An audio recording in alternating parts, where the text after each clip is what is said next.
Eu me lembro que havia um professor europeu que, em chegando a São Paulo, quis saber alguma coisa do Brasil, e o colega dele, também europeu, dizia: não há problema, você sai aqui de São Paulo e vai até o Paraguai, tudo é igual.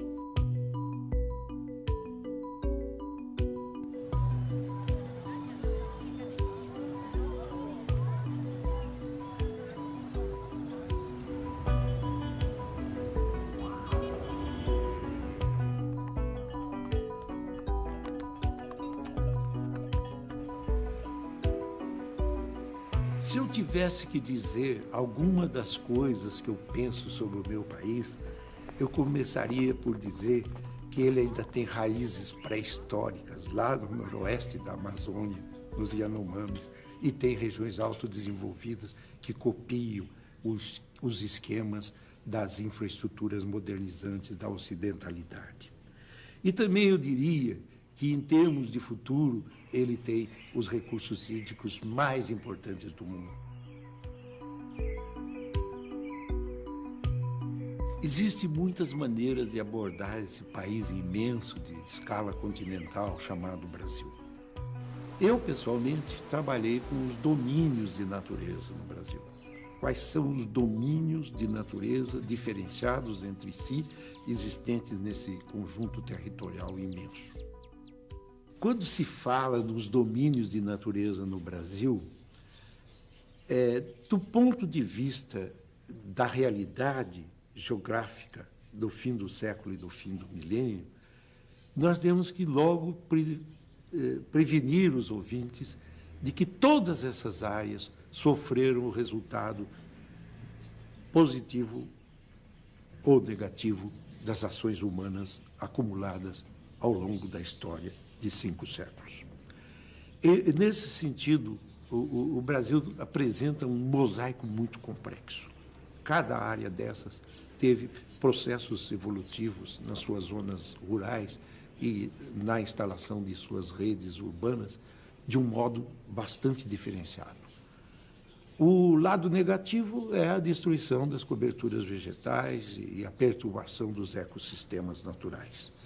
O lado positivo foi o fato de que essas regiões ofereceram recursos importantes para as suas populações residentes e para o desenvolvimento econômico que certamente caminhou no sentido muito selvagem. Essa visão de que todos os domínios sofreram interferências pode ser iniciada com aquele domínio que, ao longo do século XX, sofreu menos interferências e que agora está ameaçado de seguir o caminho de outras áreas. É o caso da Amazônia, que seria uma região em vias de desenvolvimento, já com muitas características próprias relacionadas com as grandes cidades, com a industrialização da região de Manaus, com projetos grandes reciclados, como o caso do Jari, e dominando tudo isso, uma geografia humana sofrida do homem da beira do Igarapé, dos herdeiros dos seringais e dos homens que estão muito distantes das cidades e que, quando as cidades crescem, eles são prejudicados porque a tendência é para enxugar todas as beiras dos rios amazônicos e concentrar nas cidades, infelizmente, em bolsões de pobreza muito tristes e muito lamentáveis.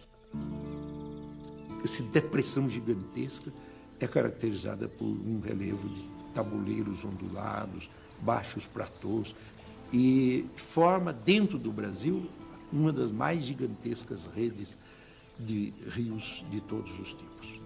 O índio e o caboclo, sobretudo, chamavam de rios os grandes volumes de águas correntes, riozinhos, alguns afluentes mais estreitos, mas em que a luminosidade chegava até a água.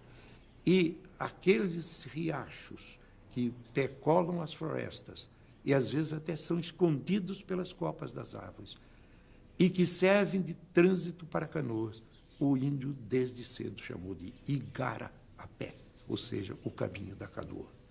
Acho lindo isso. Milagrosamente, em função do tipo de ocupação antigo que predominou desde 1850 aproximadamente até 1900 XX, a região amazônica restou como o maior domínio de natureza tropical com florestas biodiversas de toda a face da Terra. Nos últimos 30 ou 40 anos, e infelizmente, adotaram-se muitas técnicas de abordagem da Amazônia e houve certamente em alguns lugares uma ação negativa pela emenda da degradação, ao longo de rodovias, ferrovias eventuais, braços de igarapés, e à medida que as devastações se ampliam lateralmente a uma rodovia, a um ramal, a um subramal, vão se emendando as devastações e, no fim, sobra pouco. E, felizmente, não é em toda a Amazônia que está acontecendo esses 8, ou 10 ou 12 caminhos de devastação que eu tenho observado lá na região do sul do Pará. Mas, de qualquer maneira, os governantes têm que ter um alerta especial para esta interconexão da predação em função até mesmo da implantação de infraestruturas modernizantes. O fato da Amazônia ainda ter 80% das suas florestas preservadas, 12% muito destruídas como somatória e uns 10 ou 12% mais ou menos relacionados com exploração dita seletiva de madeiras, etc., ainda apresenta ao mundo uma das regiões de maior biodiversidade da face da Terra. E por isso mesmo muito importante para ser protegida no seu todo.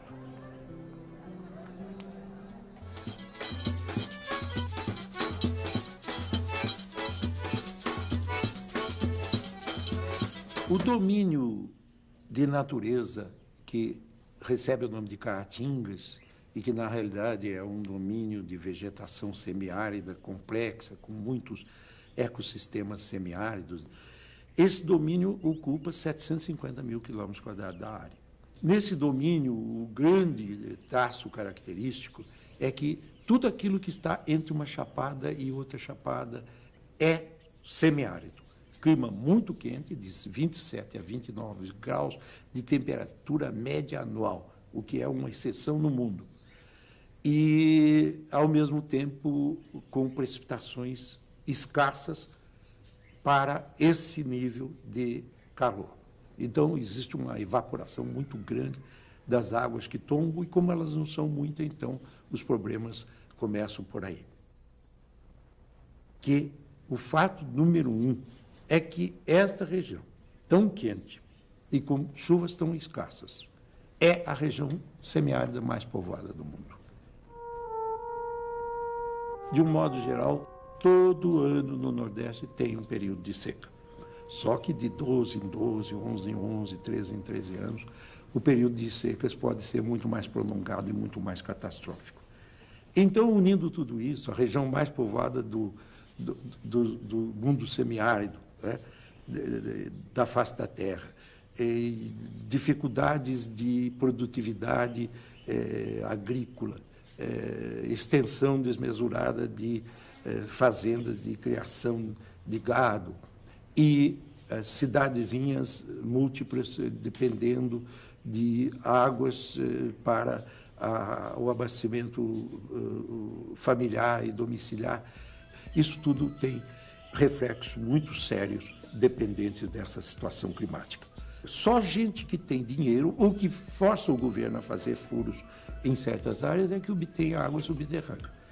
A gente vê aqueles jeguezinhos carregando pipotes e as crianças tangendo os jegues e eles vão lá para o centro do rio, em lugares que eles sabem que a água está mais à flor da areia do leito do rio e retira a sua água e leva para a sua família, né? A criança lá trabalha familiarmente de um modo complementar permanente, não é como a criança do Brasil do Sudeste, etc., que tem muitos outros problemas.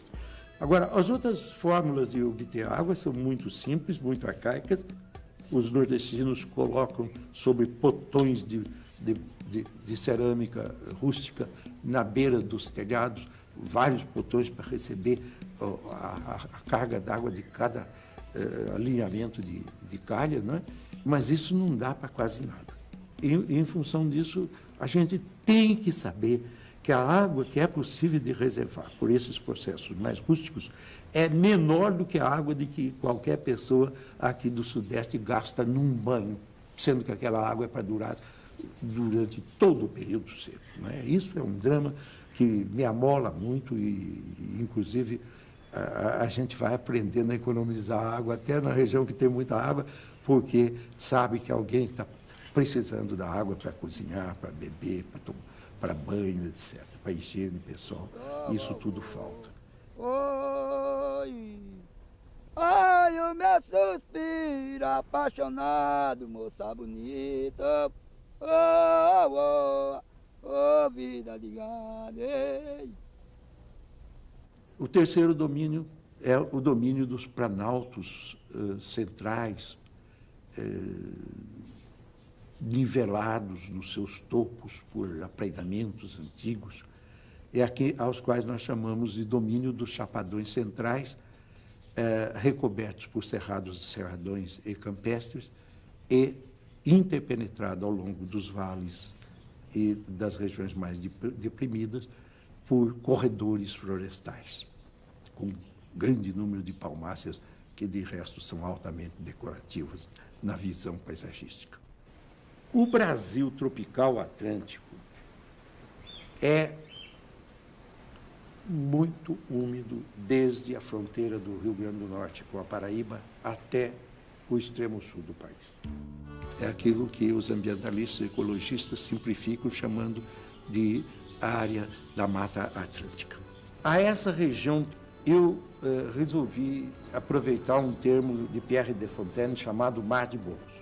Realmente a feição mais característica dos planaltos interiores, das depressões entre serras, etc., é o arredondamento das formas.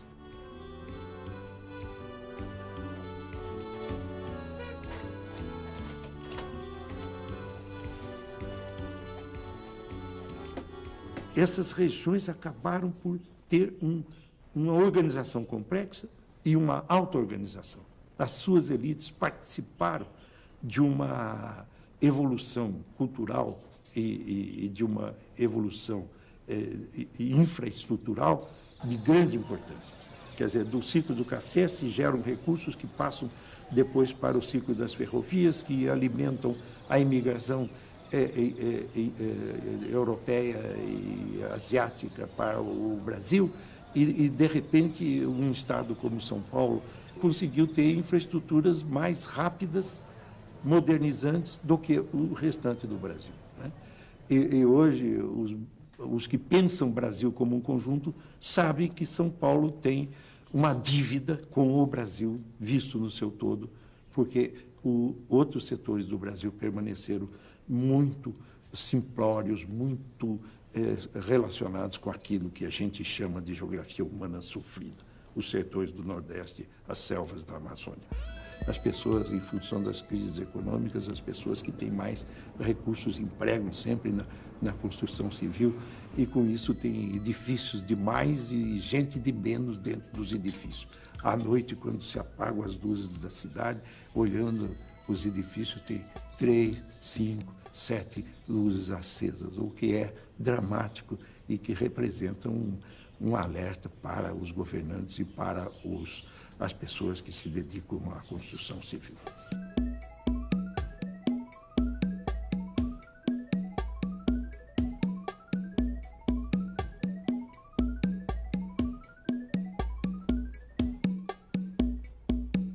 Bom, para o sul tem 2 outros domínios, né? O domínio dos planaltos de Araucária,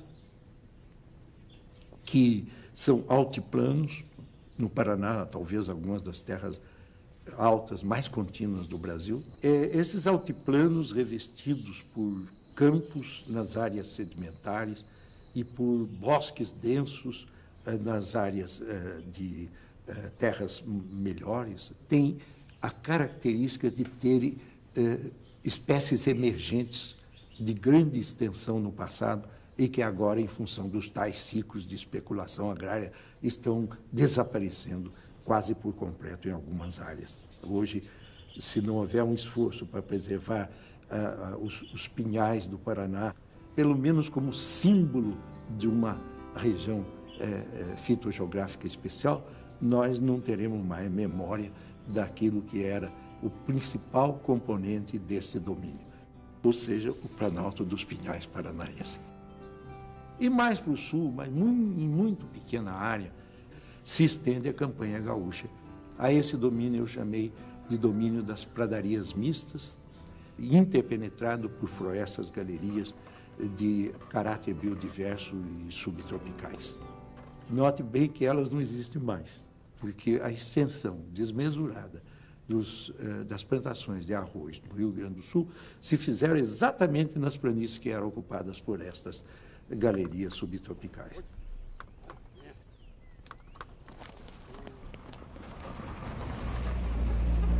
Existe todo um movimento que evoluiu nos últimos 25 anos, pedindo a atenção dos governantes para que façam reservas grandes de cada um dos domínios de natureza brasileira, integradamente, solo, micro-organismos do solo, vegetação e condições microclimáticas.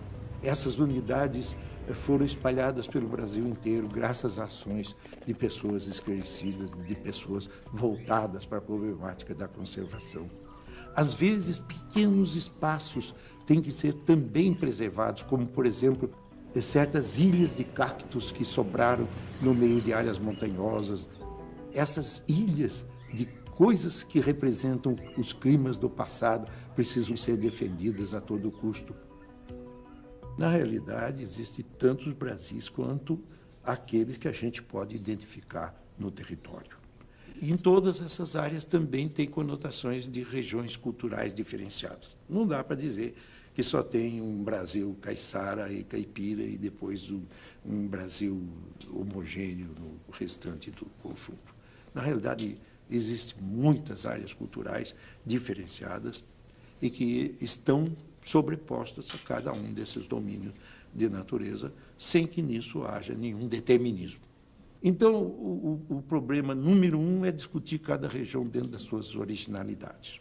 Eu sou paulista de nascimento, nasci numa pequena cidade embutida lá nos mares de morros de que eu lhes falei, mas eu penso o Brasil como um todo, de norte a sul, e com o seu povo distribuído por ocupações as mais diversas, ocupações rústicas herdadas dos índios, lá na beira dos igarapés, ocupações difíceis na área que também foi indígena e que tem problemas climáticos e hidrológicos enormes, como o Nordeste, os homens do sertão. E penso o Brasil no seu todo, das áreas do Pantanal Mato-Grossense, que é uma transição entre o Chaco e o domínio de natureza do Brasil Central. Eu me vejo na condição de pensar todos os homens, todas as comunidades que habitam esse país, e uma política integrada tem que pensar em todo mundo e a favor do futuro dessas mesmas pessoas.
Da ocidentalidade.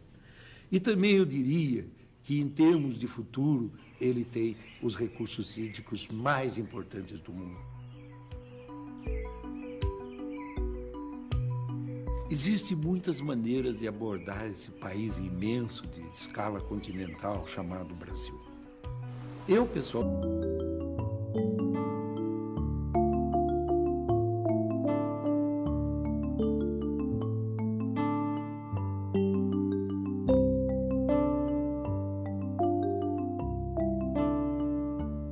me lembro que havia um professor europeu que, chegando a São Paulo, quis saber alguma coisa do Brasil, e o colega dele, também europeu, dizia: não há problema, você sai aqui de São Paulo e vai até o Paraguai, tudo é igual.